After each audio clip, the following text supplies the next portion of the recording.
నంద్యాల జిల్లా ఆళ్లగడ్డలో ఎమ్మెల్యే భూమా అఖిలప్రియ పర్యటించారు. పర్యటనలో భాగంగా ఓబులంపల్లె, యాదవాడ గ్రామాల్లో సుమారు 57 లక్షల వ్యయంతో నిర్మించిన సీసీ రోడ్లను ఆమె ప్రారంభించారు. నియోజకవర్గంలోని అన్ని గ్రామాల్లో తమ ప్రభుత్వం అధికారంలోకి వచ్చిన తర్వాత నిధులను కేటాయించి రోడ్లను అభివృద్ధి చేస్తున్నట్లు తెలిపారు.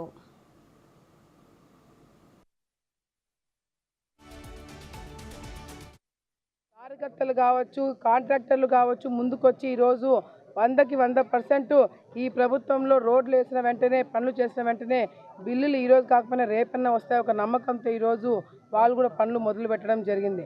ఈరోజు వైసీపీ నాయకులు, తెలుగుదేశం పార్టీ నాయకులు ఈరోజు ఒక తేడా అనేది ప్రజలు గమనిస్తున్నారు.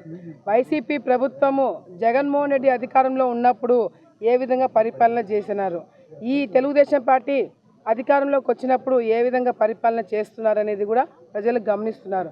ఈరోజు గ్రామాలలో మనం చూసుకుంటే గతంలో జగన్ ఉన్నప్పుడు సర్పంచ్ నిధులు కొట్టేసినాడు.